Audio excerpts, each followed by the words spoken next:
Peace party people. Once again, ladies and gentlemen, this is Let the Record Show. I am Mike Pizzo. I am Warren Peace. And today's special guest is... Flosstradamus. How you doing, man?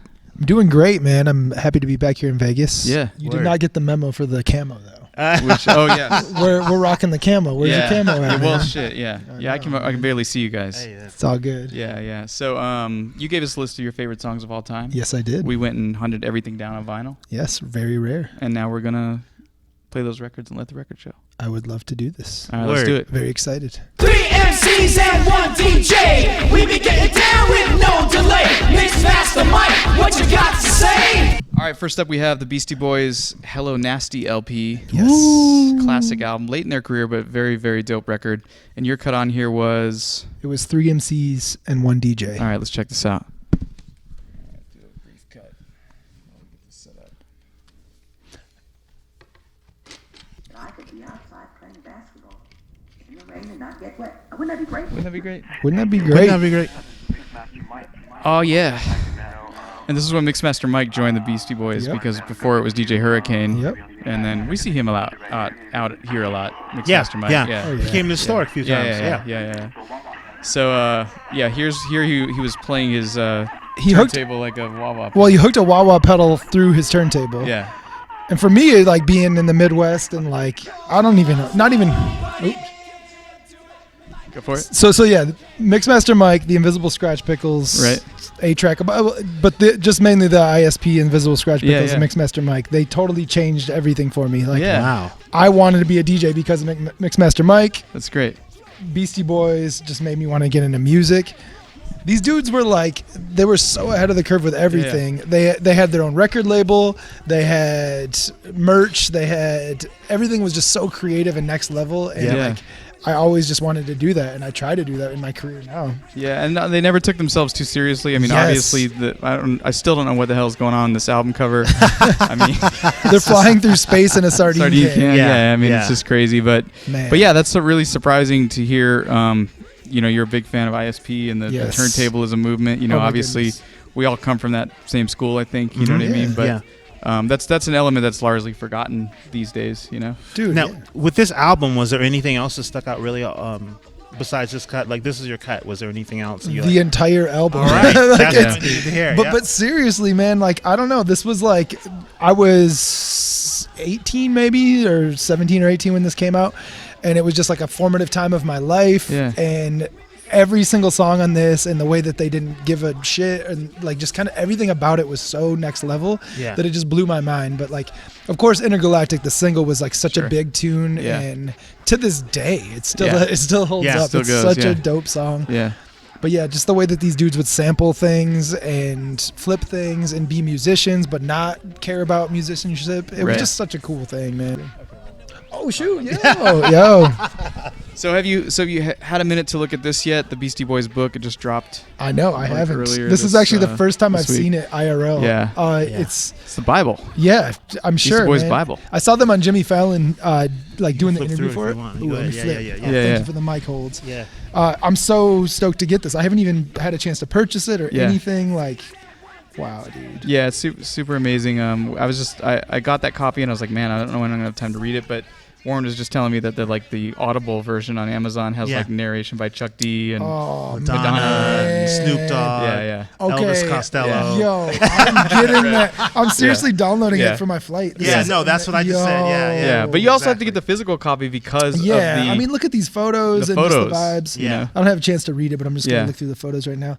It's just so cool looking at all them. Like, I don't know. This was. I moved to New York. I lived in New York Yeah. for 8 years. Oh, wow. From Chicago, Right. and like, I don't know, man. Something about Beastie Boys and like. There was like an era of like skateboarding culture too that I got really into, like Zoo York and Yeah. like all of that stuff. But there was something that happened in New York where there was just like culture was just like New York was the thing that pushed culture forward and course. art forward and Yep. all of that. And these dudes are like a perfect representation of that, like this not give a fuck spirit and just like push things forward. Yeah, absolutely. Like their swag. Look at their swag. They're Yeah, just yeah. killing it, Yeah, bro. They're killing the Yeah. swag, dude. Clearly not. Anyway, giving a man, fuck, like, yeah. and one last thing on them. I know I'm jocking them so Yeah. much, but like for real, I would not be making music if it wasn't for these dudes, and then also I would have never DJ'd if it wasn't for Mixmaster Mike and those dudes pushing the envelope forward with everything. Like he started out that track with him scratching with the wah-wah pedal, and just that innovation was like, oh cool. He thought about it on some other level. Like I can hook up this turntable, turn it into an instrument, and he did that. And like for me, I was like, well then I can do something like that. And I was even doing that, hooking up pedals and stuff. And it's just, that's how we push culture forward. Like you get influenced by one person, and then hopefully I can do something that influences you put your own spin on it and you move forward. Exactly, man. Yes, and exactly. Yeah, shouts out to all these dudes right here. Yeah. Word. Beastie Boys. All right, 3 MCs and 1 DJ. Wow.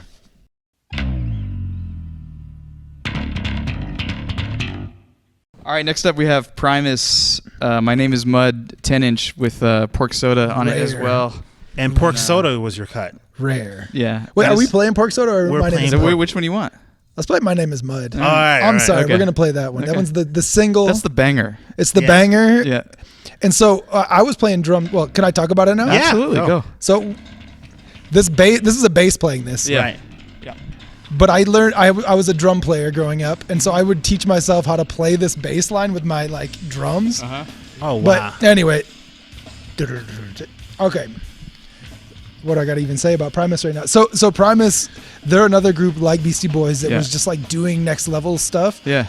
And like, I didn't even know that they were like, I knew they were on Interscope or whatever all along, but I saw the Jimmy Iovine Dr. Dre documentary, and they mentioned That's so good. such a good documentary. So good. They mentioned Primus in it, and then like it like clicked. I never knew it was a thing, but even for that label for Interscope to have someone like Primus and then 9 Inch Nails and Eminem, and like, it's just so No doubt. I mean, Dre. I Death mean, come Row. on. Like, Dude, they had it all. Like Interscope was like at that time. I don't know what it is, if it was like Interscope doing it or if it just was like they were able to be popular. Whatever it was, they changed the entire like landscape of music. Aesthetically as well as musically. yeah. And like all these artists that they had underneath them were like in their prime at the like it's just crazy. Like And also not to stay on Interscope too long, but the editing in the Defiant ones where they were like editing the Dre shit with the 9 Inch Nails. I was like, dude, this is the craziest, like some of the best editing I've ever seen. So good. We're gonna edit this that way. Yeah. No, we're not. So it's weird, man. I get to meet a lot of like stars in this industry. Sure. Like I travel around or whatever, and I meet musical influences and stuff like that. Yeah. But I haven't met the Beastie Boys yet. Right. But I did get to meet Les Claypool, Right. the Like lead singer, main guy in Primus. Yeah. And I got shook, man. I'm like, I never You're, get like, shook. starstruck and shit. Yo, I got so shook, and I was like, I wouldn't have. So him and I were playing this festival. We were playing Big Day Out in Australia. It's like this touring festival all throughout Australia. We did the whole tour together. Like they're on another stage than the EDM stage which I was on.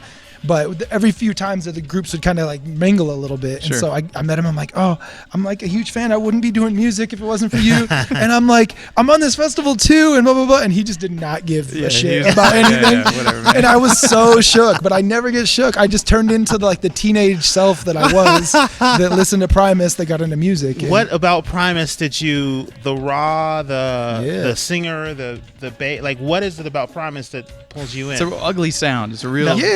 Man, it was totally. again like Beastie Boys and stuff too. Like, and anything I hear in music now, like something that's just different and weird, is what gets me into it. And like these dudes were always just putting out the weirdest sounding stuff. Les Claypool would use his bass guitar as like a lead guitar type of thing, and then he had this dude, I think his name was Herb or something, the other guy that played guitar, and it would like make his guitar almost sound like a scratch. Kind of like Rage Against the Machine a little bit, but he was doing all this cool stuff with it, and the tones they were getting was just so different to me. And I don't know, I just was drawn to that. It was like it's totally different than anything I ever heard. So that's interesting. Like you picked a Beastie Boys song where they're using the turntable with the wah-wah pedal, and so there's like an element of you kind of geeking out on like just breaking the mold of what you're supposed to do with an instrument. Yeah.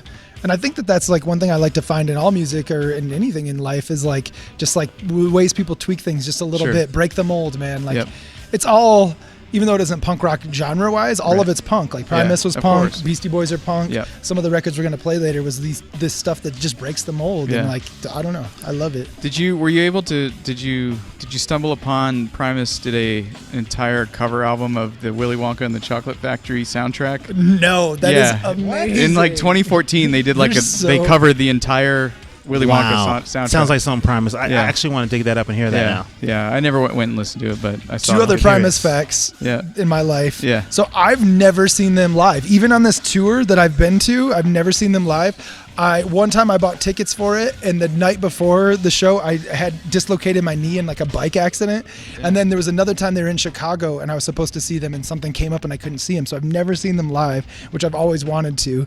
And the other crazy factoid, I was born in Kalamazoo, Michigan, and Primus has a song called Kalamazoo, and that was like my anthem growing up. It was pretty crazy. Nice. Yeah. Big All right. facts. Nice. Primus. My name is Mud. Yes.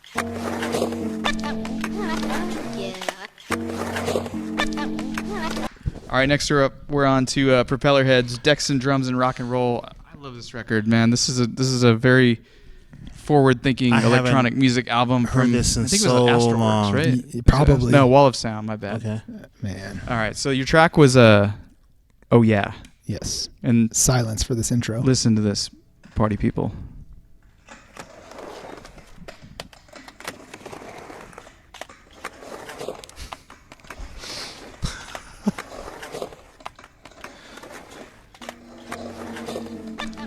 It's genius. Yeah, so they basically, if you haven't figured it out by now, they sampled someone skating on a Half half pipe. pipe. Yeah. And they panned it so like Yeah. it goes from You one left, right? Yeah, Yeah. if you listen to it in headphones, Yep. you can hear it on one ear and then it goes to the other side. Yeah, and this is one of the more mellow tracks on this album. Most of these tracks are Yeah. really fast and upbeat, like Yeah. kind of like what EDM would be later. Yes. You know what I mean? But this is in that when it was still called electronica in that era. Yeah, man. But yeah, tell us about Propellerheads. Man, so this group, just in general, so in the States, we really didn't have much like dance music, Right. like idols or anything like that. And so I would go to the record store with my best friend Brad. Shout out Brad Vandenberg. Him and I would go to this spot called Flipside Records in Kalamazoo, Michigan, and we just dig for vinyl. And the dudes there would actually put us up on things. Yeah. And I think they put Brad up on this, and he put me up on it. But anyway, we were into people like Fatboy Slim, Right. and we were into Chemical Brothers. Chemical Brothers, yes, Yeah. 1000, yeah. Yeah. All those dudes doing a genre then that was called Big Beat, I believe. Sure. Yeah. But they put us up on Propellerheads, and the one song was called History Repeating, was Yeah. the main one. I think they even had a music video for it Yeah. on Yep. MTV. And so those were actually MTV came out with an album called Amp or something. They had an album Yes. that was all Amp, ED, yeah, it was dance oh, music. yeah. Chemical Brothers that. was on Yeah. there. Yeah. Yeah. It was called And, Amp. and I think one of their songs, Propellerheads, Yeah. was on that too. Yep. Anyway, sidetracked. Yeah. But back to what I was saying, there wasn't a way to get a lot of dance music influences in where I was at in the Midwest or in Right. just the States in general. Everything was European and like Chicago and Detroit. So Kalamazoo, Michigan is halfway between Chicago and Detroit. Yeah. Okay. And so in the early 90s, there was techno in Detroit and house in Chicago. Yeah. And so I kind of got influence from both of those, but then they both kind of died out. And that's when Propellerheads and people like them were kind of rising up. But for me, this stuff sounds like hip hop. Yep. It sounds like dance music. And they were doing stuff with sampling, like at the start Yeah. of this record, where they're sampling a skateboard on a half pipe. And that just proved to me you could do anything with sound. And Yeah. I was just my mind was so blown that I just wanted to start creating music. And these dudes and Fatboy Slim and stuff were the people that made me want to get Cool Edit Pro and start making music on my Right, right, computer. Oh wow. And these guys were also, like you said, with hip hop. They were taking hip hop loops and speeding Yes. them up, Right. Yes. distorting them a little bit, Yeah. Yeah. Yeah. and then put another loop on top of it. Maybe take the bass out of one loop. And So dope. Yeah. They were doing the techniques like what hip hop producers were doing. Yeah. Because hip hop producers were doing the same, taking bass, filtering out bass and stuff Yeah. like that. But they were doing it at a faster tempo with the same elements and stuff. It was just so cool. And it man. totally appealed to the hip hop ear because Yes. I was a hip hop head heavy at that time, and I wasn't into a lot of electronic music, but when this album came, it spoke to me because I was like, Yeah. oh, they're doing the same thing, Oh my goodness. This album cover, I mean, it has, there's a heavy James Bond vibe throughout this whole album. Yeah, the true. Shirley Bassey thing, then they have True. the Her Majesty's Secret Service. But I love this album cover where they're walking away from the explosion, they're just Yeah, mother. they just blew something up. Yeah. Yeah. They So blew my mind. That's my mind being blown as a teenager on the cover of this album. Also, definitely worth checking out is they produced an entire album for the Jungle Brothers. Whoa. And it's banging. I think it's called VIP, or the single was called VIP. Oh, yeah, I think I had that, yeah. I mean, it was I didn't know it they was produced banging. that. Yeah, that was them, Alex Gifford, and Mike with might have the just been facts. Alex, but yeah. We get deep on this. No, I'm liking it, man. I'm learning so much. It's so cool. Yeah. All right, Propellerheads, Decksanddrums and Rock and Roll. Yeah. Oh yeah. All right, staying in the big beat electronica or late 90s vibe, Basement Jaxx, Red Alert. And again, it's kind of touching upon that same era. Tell us about this, Curt. Man, I don't even know where to start. So this was one that I think I saw a music video to initially. Yeah. And you'll hear in like 1 second this little like bass-liney synth thing that comes in. Yeah. It's like super like distorted. Yeah. Well, it'll be in just a second. But anyway, when I heard that in the music video, I was like, "What is this?" And then they had the group. Basement Jaxx was like 1,000 dudes. I don't even, or people in it. There's like there was like 2 girls that sang in it. Yeah. And then I don't know how many people produced it. Well, I don't even know. It was just some crazy stuff. But it was like the super group, and everything I heard from them that came out after the song just blew my mind. They were just on some next level ways of flipping samples and just doing some really cool stuff with samples. Yeah. One other thing that I just realized as I started talking is there was this group called Brand Van 3000 which I really liked. It super influenced me. And I feel like that they kind of took a lot of their style from Basement Jaxx. It was just another little factoid. Check them out.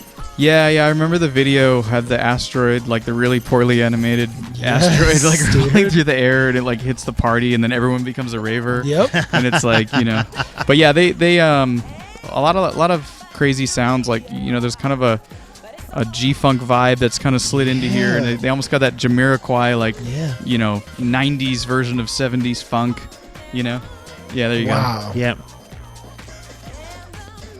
Super choppy. Yep. Again. Like a distorted, like wow, like a almost guitar. Yeah. Like, Yeah. So they're taking that hip-hop approach to electronic music production, Yeah. you know what I mean? Which you guys did too with Yeah. Floss. Yeah, that's Yeah. like, that's kind of Yeah. what it's always been. Like, Yeah. I've been a huge fan of dance music and a Yeah. huge fan of hip hop, and like always tried to merge the cultures together Right. in a way. Like, and these dudes were doing it well before me, and like people are doing it after. There's this guy Joyride that it's out now. He's a house music producer. Yes. And I feel like his sound is super influenced from Basement Jaxx. If you listen to Yes. his stuff, he has like weird little animal sounds and Yeah. a lot of the stuff that's in this.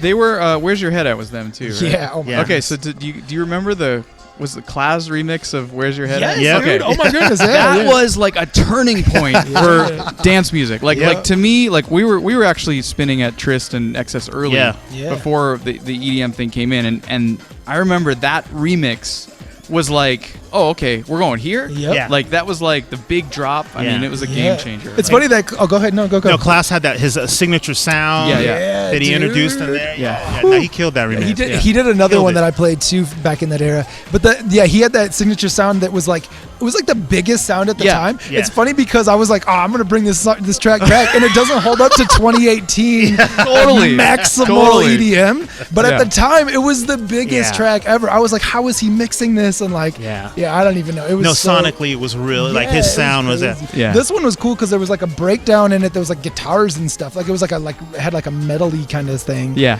The Class remix of it. Oh, okay. Yeah. But what was I gonna say? Back to this. So if people aren't too familiar in this era, to sample, you only had a little bit of time to sample, like on these rack mount things or whatever these guys used.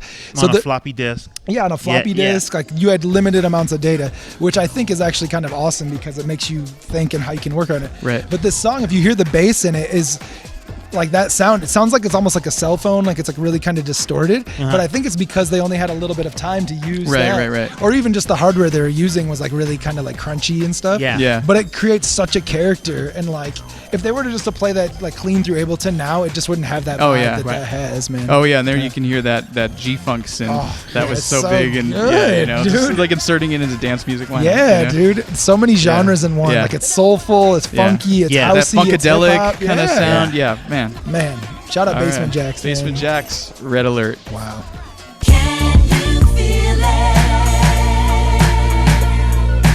Moving right along, still late 90s, 1997, we have Warren G's second album, Take a Look Over Your Shoulder, Reality in parentheses. And he's literally taking a look over his shoulder on Nice. this album cover. And your track on here was Oh yeah, the track was "Can You Feel It." Can You Feel It? Let's hear it. Oh my goodness, that bass line.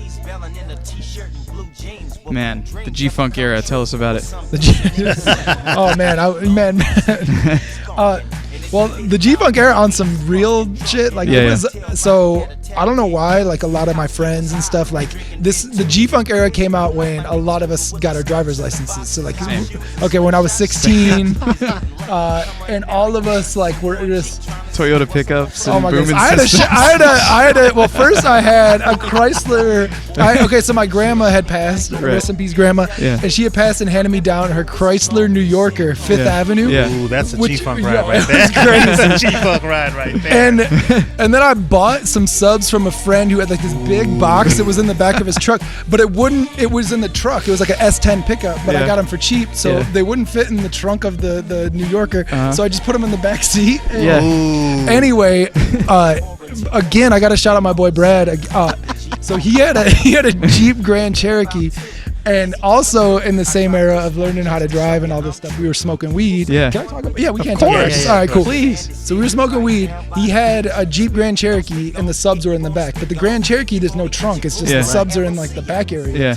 And so one of my first experiences, I went to one high school and then I went to this other high school halfway through the day. So we had to drive to it. Yeah. And of course, you're young, you get high in between class. Yeah. So we're smoking hella weed. And this song, Can You Feel It? The bass line, it goes do do do do do. Right.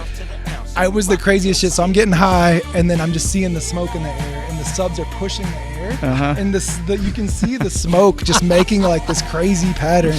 And I will never forget that. Oh, and like man. it's still like in my mind right now. Yeah. Like it's one of the first times you get high, and it's like one of those things I'll always remember. But Can You Feel It? I could definitely feel it. You felt it. My Yeah. goodness, I You could definitely see it too. Yo, I saw it. I felt it. The whole nine. Yeah. Yeah, man, it was. But that song was definitely another thing. My DJ name when I was 16 was DJ Autobot, and there's a song on here called Transformers. Oh, that's true. Which There's some transforming scratches on there. Yeah, there is, and I think he might have like sampled or like redid the melody of the Transformers theme song because it goes like Transformers, Busta's in Disguise. Yeah, it's definitely that. Let's check it out.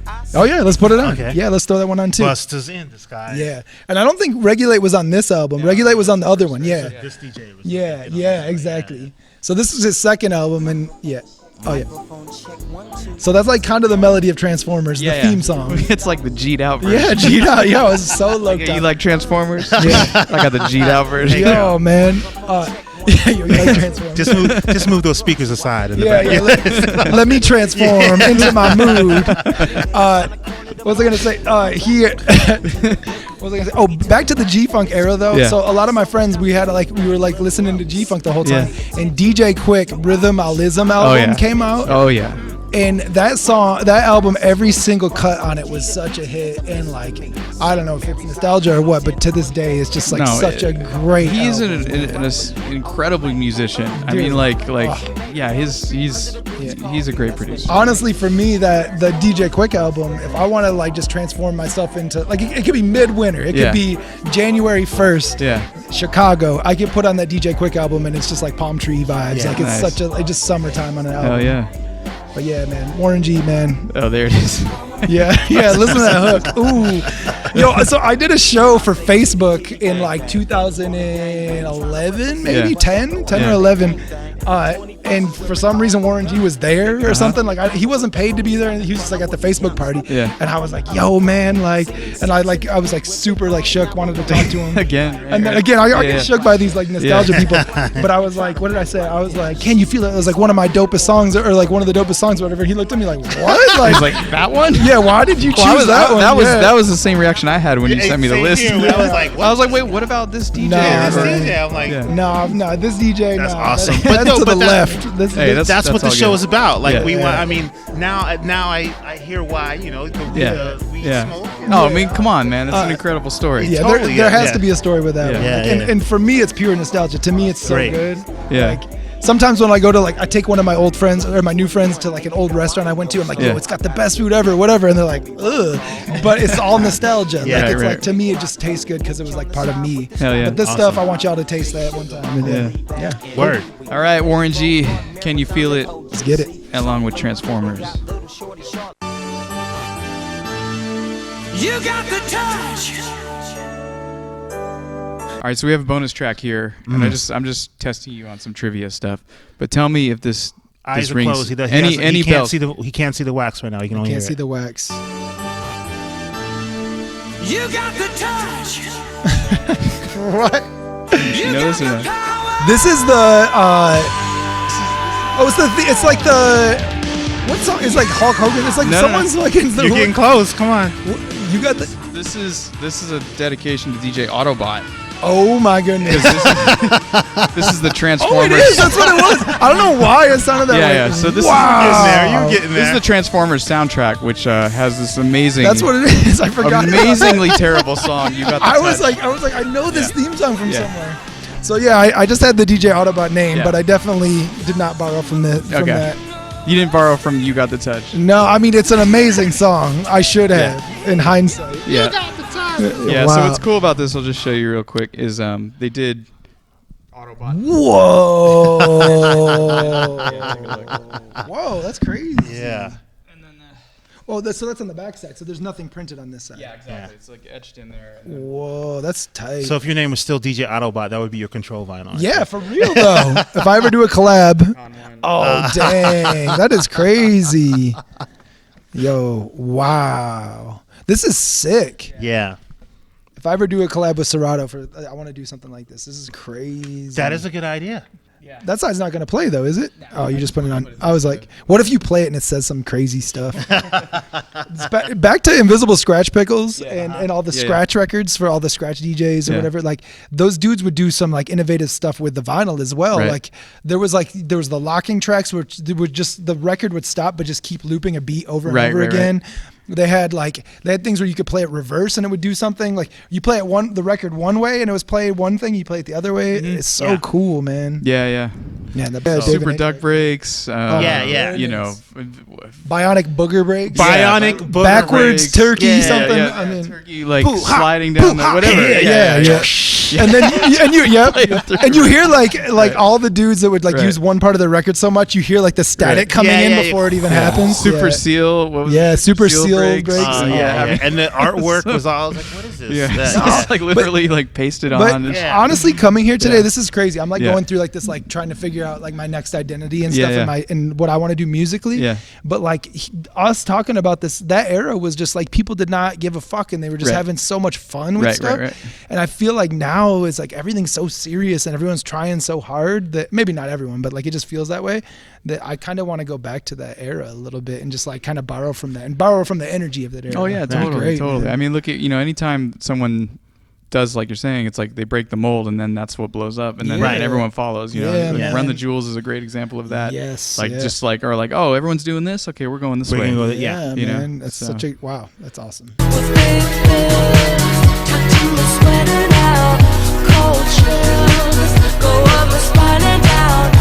All right, one more bonus track. We have Flosstradamus featuring Caroline Polachek. Yes. Big Bils. And Pizzo, you were saying this is the only piece of Flosstradamus vinyl. I wanted to verify. Am I no, wrong? you are not. Okay. You are not true. I was no. Well, maybe, wait. Well, there's definitely songs on vinyl. Okay. But I don't think this is this might be the only actual title, Flosstradamus title track. Okay. That's what he meant. I was trying to find something and and then of course we also have the Vice Records mixed by Flosstradamus. The Scion CD sampler. Yes. God, those were heavy back then. Oh my goodness, but, man. Give us some insight on this era of time, the early beginnings of Flosstradamus, and this song, which is a totally, you were still finding your sound. Clearly. Oh my goodness. It's a different sound than you're doing now, obviously. Yeah, dude. But tell us about it. Oh my goodness. There is so much to be said from this. Yeah. So first off, for an artist or for anybody who makes music to have your stuff put on vinyl is like, I don't know, for me that was the coolest thing ever. Yep. Like to ever see one of the songs, even have my name on vinyl, whatever, remix. Yeah. So for that to even happen was crazy. So like, and this, like you said, I was finding my sound. Like this was an era where like Josh and I and Floss, we were both DJs and we were able to tour DJing, but like we realized at this point you have to kind of make your own music to sustain a career. Right. And I don't know, so we had to start learning how to produce. And one of the first songs we produced was this one. Yeah. And it was like I was learning how to do Logic and those little accordion stabs are like sampled things. Like I don't know, it was just all experimental. But another thing I need to say about this era. What year was this again? This was 2009, 8. Okay, I think it's 9. Yeah. There's no date on there. I looked earlier. But the cool thing was that these like for us there was like Green Label Sound was Mountain Dew's little label Right. they did. Same with the Scion thing. Scion, Green Label, like Red Bull, and then Red Stripe. Like a lot of these companies were like paying to have Cool shit. cool shit Right. out. Yeah, and like let artists be creative and do Right. whatever they wanted to. So like I would have never made this song if it wasn't for Mountain Dew to like push it. Hey, you guys should try to make a song. Right. And so they teamed us up with this girl Caroline Polachek, who was in this group Chairlift at the time. Yeah. And yeah, it was just like kind of like a freestyle thing, like kind of like collaboration happens now, but Yeah. it just was like kind of put together by this Green Label Sound thing. Yeah. And then tell us about the Vice Records. Yeah. Vice Records. I mean, this is back when Vice Had a label. and that's the same Vice as the TV show for people that don't know. Yeah. But yeah, they had a magazine back then and a record label, and here we have the mix CD. Wow. Yeah. So When they were this is crazy. before TV and Vice goes to North Korea and all that stuff. Oh, you got DJ Medi, Chromeo. I mean, yeah, this was the era. Justice. A lot of Ed Banger, but I think it was Yeah. because I'm trying to remember. I'm getting too old. It's been so long since Yeah. this came out, but this was, I think, it was Ed Banger and Vice and all them. So Okay. they gave us a lot of the music to put together on this, and then like the stems, so we kind of got to remix things and Nice. make a mixtape. And so yeah, Vice set us up to do this along with Scion. Yeah. And yeah, that's what it was. The couple of factoids about this. My dad bought this exact thing off of eBay. Uh-huh. He was like, "Hey, I found your music on eBay and I bought it." And I was like, "I have a box of those." Yeah. And I like, Yeah. that I don't like. You can have them all. And so, Did you look in the basement yeah, behind no, the old for rocker? real, Yeah. yeah, seriously. Well, it's funny you say that because when we were running hiphopsite.com, like they were sending us like shipments of these Yeah. things. Yeah. We were sticking them in every order. Yeah. dude, that's like awesome. yeah. No. And like, but when we closed, we had a shitload of those, and we just tried to try. Yeah, no, it's all good, dude. Yeah. But Yeah, the I mean- crazy thing is that they had, because of Scion or whoever had the Yeah. money, they printed up so Right. much of these. So everywhere. And so you got to throw them out. Right. And then, but to the point, like so many people had this that it actually exposed Josh and I, and we were able to tour off this for years. Yeah. Oh, dope. Because it was just like this one little their like dime. promo thing. Yeah. And this was pre-internet exposure and stuff. Right. This was like the way you got exposed was this, a free thing, a free Yeah. promotion. It was so good for us. One other thing I need to say about Scion is they did this promotion thing called Scion Socks. They gave away socks. And for a lot of the DJs out there that would like because Scion would put on parties, they would give away free socks at it. Yeah. But they were like the best, most comfortablest socks ever. And like I've looked on eBay for them, and they're like super rare to find. So unlike the mix CD, Yeah. the Scion socks are a Oh, dude, the Scion socks were more Yeah. lit than the CD. But Yeah. I'm like, gonna go on eBay and look for the Scion socks Yeah. as soon as they're oh just my done. goodness, Yes. yo, I will pay top dollar for those things, man. Even used ones. But no, that was the whole thing. That whole era Yeah. was just like funded by all these companies, but it was so cool, man. And it's a great era. yeah, man. Yeah. All right, Flosstradamus, Big Bils, and the Vice Records Scion mix CD. Wow.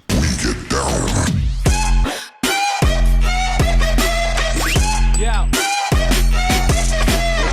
All right, closing things out, we have the Floss pen from Las Vegas Cannabis, this is great because, as you can see, the Flosstradamus logo is on here. But recently, Nevada passed a law where this logo needs to be on every edible marijuana product. I know. I've been tagged in it, which is awesome. Yeah, so now every marijuana product that's edible has the Flosstradamus logo on it inadvertently. 'Cause Yes. it's like a danger to children Oh, kind of So thing. I need to get royalties Yeah. off of every Right, piece right. sold. I Wow. need to figure that out. Yeah, I think you could. Yeah. Yeah, so we'll tell, work tell on us it. about the Floss pen and your collab with Yeah, LVC. yeah. So I mean, even to tie it into what we were saying earlier, Yeah. like with Beastie Boys and a lot of these people, they would do like next level like projects. They'd put out like cool merchandise and things like that, just really creative things. So yeah, I teamed up with LVC. I'm out here in Vegas like every Yeah. 2 weeks. Yeah. I was like, why not? Why not be one of like the only DJs in Vegas to do like have their own like Right. pen? So. Or we wanted to have like a product out here, and pens are like the best thing because most of the people that come and see me Right. are in town for a night or 2 nights or a weekend. Right. And so a pen is perfect for that. You can consume it for like a couple of days and then Sure. throw it out or risk what you want to risk afterwards. But yeah, that was kind of the whole idea behind it. Yeah. I have a song called Guava with this group called Rawtech. Right. And when we were trying to get the like flavor profile, we were trying a bunch of different things, and we're like, and Guava was one of the flavors, and I was like, it's serendipitous. We need Right, to right. move Yeah. forward with that. Yeah. And so we did, and that's what it is, and it's been selling really well. Yeah. It's awesome, and it works great. I'd suggest you try it. Yeah. if you're 21. Yes, exactly. Yes, yeah. That warning sign means you have to be 21. Yeah, that warning sign. Yes. Yeah, and you're in Las Vegas. Don't do Yes. it if you live in. Yes, you know, cross the border to North Nevada, Dakota. buy it, Yeah. smoke it here, and then go back. Yeah. Yeah. So Yeah. shout out to Jeff Sessions who resigned today. Oh wow. And Awesome. yeah, that's a wrap. We got Yeah. the Las Vegas Cannabis floss pen. Yes. And Pick it up. yeah. All right, that is it. This is Let the Record Show. I am Mike Pizzo, I'm Warren Peace. and today's special guest was. Flosstradamus. Thank you for being here, man. Thank you guys. This was Thank amazing. you Yeah, so much. thank you. Yeah, Trip down yeah. memory lane. I loved Yeah. it. Awesome. Love it. I love the speakers in the back seat. I'll always remember that. Yo, Yeah. I will too. We'll try to recreate that after. Yeah, let's go. Let's get it. Let's smoke these pens. Yep. All right, peace. Peace.